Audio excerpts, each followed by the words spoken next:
We will discuss in this module the classification of fatty acids. पहले हमने lipids की classification define की कि lipids क्या हैं. Lipids are the esters of fatty acids with alcohol. फिर हमने अल्कोहल को थोड़ा सा डिफाइन किया. फिर हमने ये डिफाइन किया कि फैटी एसिड्स क्या हैं. अब हम फैटी एसिड्स की इट सेल्फ क्लासिफिकेशन करेंगे. फैटी एसिड्स कैसे क्लासीफाई हो सकते हैं. फैटी एसिड्स को हम ऑलरेडी डिफाइन कर चुके हैं कि उसके ऊपर एक कार्बोक्सिल ग्रुप लगा होता है और एक लॉन्ग चेन फ्रॉम 4 to 36 जो है ना हाइड्रोकार्बन चेन लगी होती है. Classification of fatty acids. Fatty acids are classified on the basis of hydrocarbon chain length. जिस तरह हमने देखा था हेक्साडियोनिक एसिड जो है ना वो उसमें 16 कार्बन एटम्स थे. इसी तरह हम उसकी जितनी उसकी हाइड्रोकार्बन चेन्स की जो है ना वो चेन लेंथ है उतनी जो है ना उसको उसी हिसाब से हम उसको क्लासीफाई करेंगे. And the degree of saturation के जितने उसके अंदर डबल बॉन्ड होंगे उतने ही हम उसको उस हिसाब से भी एक सेकंड क्लासिफिकेशन उस हिसाब से होगी. और तीसरी डाइटरी रिक्वायरमेंट के जो हमें जिस तरह हमने उसको क्लासीफाई किया था प्रोटीन्स को कि बाज़ जो अमाइनो एसिड्स हैं वो असेंशियल हैं and the other are non essential. कि असेंशियल वो वाले हैं कि जो हमें डाइट में लेने पड़ते हैं.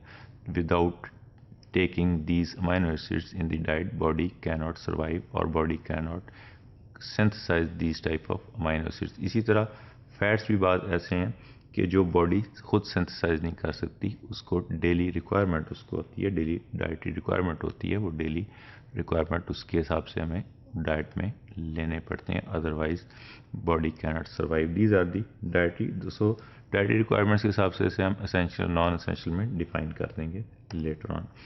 Classification on the basis of hydrocarbon chain length. These include short chain fatty acids. अब हम सिंगल हर एक को नहीं कर सकते कि दो वाले को हम उसको नाम तो अलग अलग दे देंगे कि जिसमें 2 है वो क्या कहलाएगा, 3 क्या कहलाएगा, 4 क्या कहलाएगा, अप टू 16 हमने देखा है. लेकिन हम उसको ब्रॉडली क्लासीफाई करते हैं. शॉर्ट चेन फैटी एसिड्स जिसके अंदर 2 to 4 कार्बन एटम्स हों या हाइड्रोकार्बन चेन है 2 to 4 हाइड्रोकार्बन्स हैं उसको हम जो है ना शॉर्ट चेन फैटी एसिड्स कहते हैं.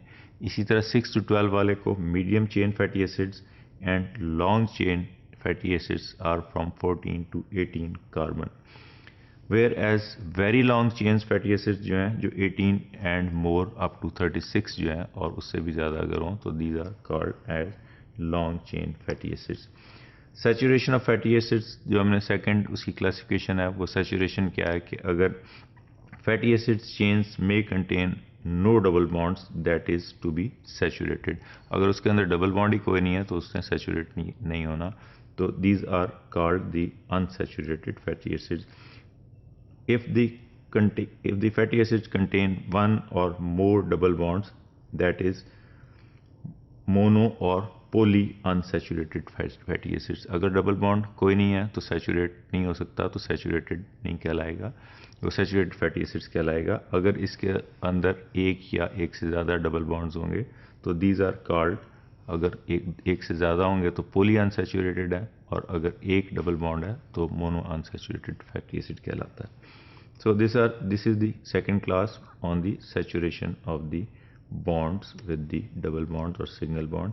This is हमने हेक्साडियोनिक एसिड डिफाइन किया था पिछली उसके अंदर भी, ये उसी का स्ट्रक्चर हमने दोबारा दिखा दिया यहाँ पे. सो दिस इज दी, इस पे हमने कहा यहाँ ये एक कार्बोक्सिल ग्रुप लगा हुआ और हेक्सा 6 डियोनिक जो है ना 10 और इसका दूसरा नाम पामेटिक एसिड भी है. तो ये हम वी कैन सी हियर कि यहाँ इस पूरी चेन के अंदर कोई एक भी सिंगल भी डबल बॉन्ड नहीं है, तो ये सैचुरेट नहीं हो सकता. So these are saturated fatty acids. ये अनसैचुरेट, अगर इसके साथ कोई एक या दो कहीं डबल बॉन्ड लगे हों तो उसे हम अनसैचुरेटेड फैटी एसिड्स कहते हैं. मोनो और poly unsaturated we will discuss in the next few slides. This is again the diagrammatic presentation of the oleic acid. This is a 18 carbon compound और इसमें एक डबल बॉन्ड, अगर हम यहाँ straight chain पे यहाँ पे देखें तो ये हाइड्रोकार्बन चेन है जिसमें 18 कार्बन एटम्स हैं. इसके यहाँ पे एक डबल बॉन्ड है. सो this is mono unsaturated fatty acid.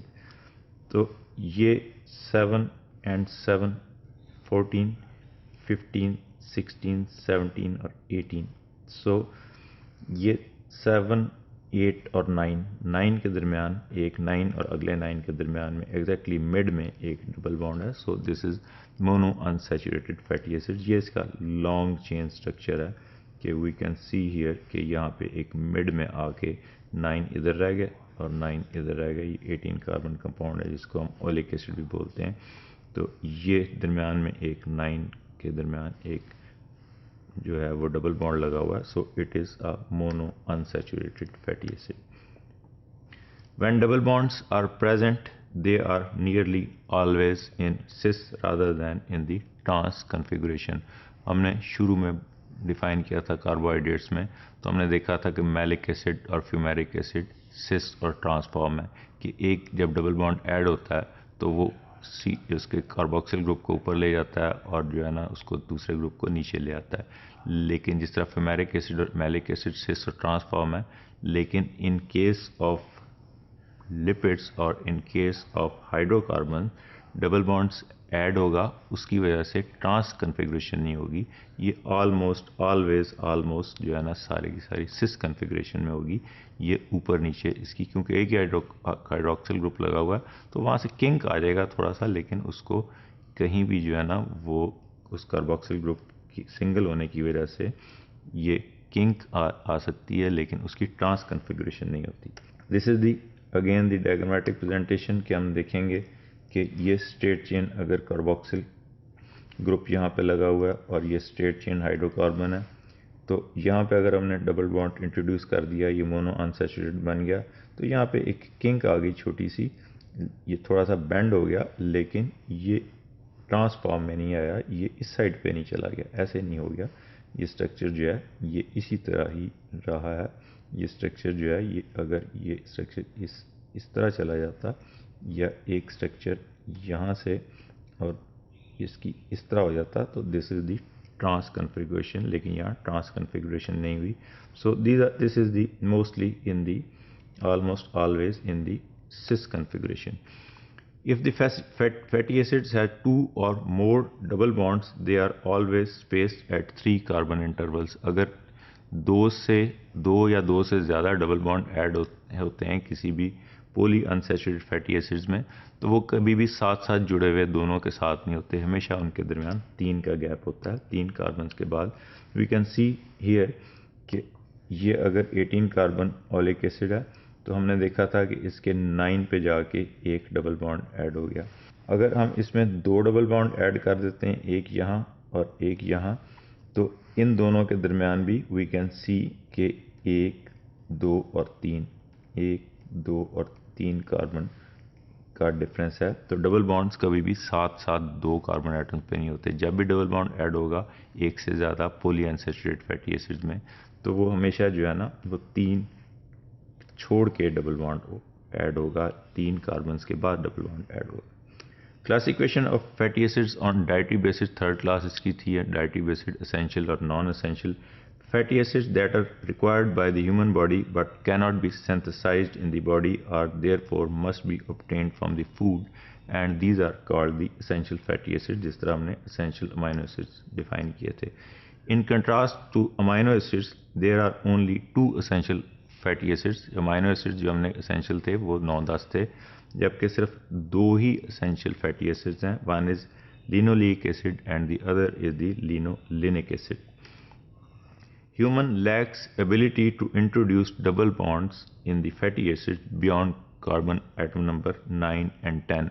तो 9 और 10 के अंदर ह्यूमन बॉडी के अंदर कोई ऐसा एंजाइम अवेलेबल नहीं है, कोई ऐसा सिस्टम नहीं है कि वो इंट्रोड्यूस कर सके 9 और 10th पोजीशन के बाद जो है वो कोई डबल बॉन्ड ऐड कर सके. ये इसको हम जो इसकी 1, 2, 3 नंबरिंग करते हैं वो फ्रॉम द कार्बोक्सिलिक एंड करते हैं.